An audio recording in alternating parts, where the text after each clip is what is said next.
Tafadhali, kama ndo mara yako ya kwanza unajiunga katika media hii pendwa, bonyeza neno subscribe chini ya video hii na utakuwa umejihakikishia kupata kila habari ambayo ina trendi ndani na nje ya nchi ya Tanzania.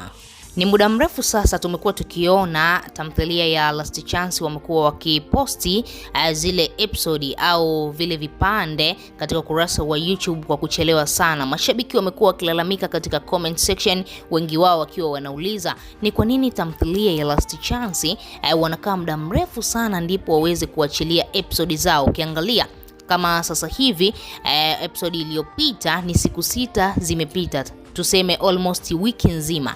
Wanakaa wiki nzima ndipo waje kuachia kazi. Kumbe kuna changamoto ambazo zilikuwa zinawakumba, changamoto ambazo ziko nje ya uwezo wao, na siku ya leo director mkubwa ambaye anaendesha tamthilia hiyo ya Last Chance ameweza kufunguka mazito na kueleza changamoto gani ambayo wameweza kuikumba wao kama tamthilia ya Last Chance. Na kwa sababu tu mashabiki zao wamekuwa wakiuliza sana, mashabiki zao wamekuwa wakicomment sana katika mitandao yao ya kijamii, hasa katika ukurasa wa YouTube pale kazi ikipostiwa, mashabiki wanalalamika kwa nini vipande vinakaa muda mrefu ndipo mje mposti kipande kinachofuata. Ni kwa nini tamthilia zingine tunaona wanakaa tu siku 2 siku 3 wamesha posti kazi, hakuna tamthilia ambayo inakaa muda mrefu kama tamthilia ya Last Chance. Siku leo director mkubwa aliweza kueleza, alikuwa na interview na waandishi wa habari, akawa anazungumzia hilo swala. Kwanza kabisa akiwa anadai kuna baadhi ya wasanii, kuna baadhi ya waigizaji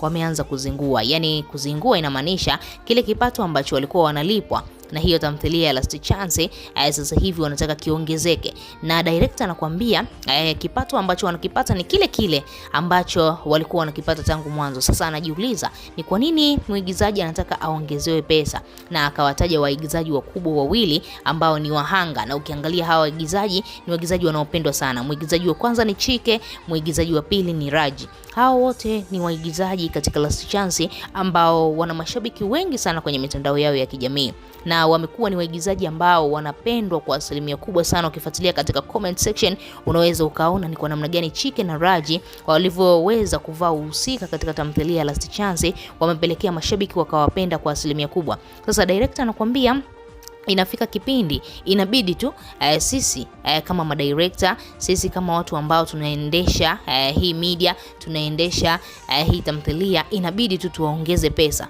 kwa sababu tu tunajua hawa waigizaji wakiondoka kuna mashabiki ambao pia wanaweza wasiangalie Last Chance. Sasa wao hawataki kuriski kupoteza mashabiki zao, wanaamua kuendelea kuwalipa kiasi cha pesa ambacho hawa waigizaji wanakitaka. Sasa ukiangalia sasa hivi anakuambia Chike na Raji ni kama vile ni marafiki, sio tu kwenye movie vile walivyoigiza ndugu, lakini pia nje ya movie ni marafiki. Sasa Chike akitaka kupandishiwa pesa, Raji naye anataka kupandishiwa pesa, jambo ambalo limeendelea kuwapa ugumu sana madirector wao na kupelekea tamthilia kuendelea kuchelewa kutokana na ule ugomvi, kutokana na ile kuzozana kwamba mimi basi sifanyi hivi, msanii anapigiwa simu haja location, ndo kama hivi anaanza kuleta changamoto, anaanza kuleta sababu zisizo na msingi kwa sababu tu ya pesa.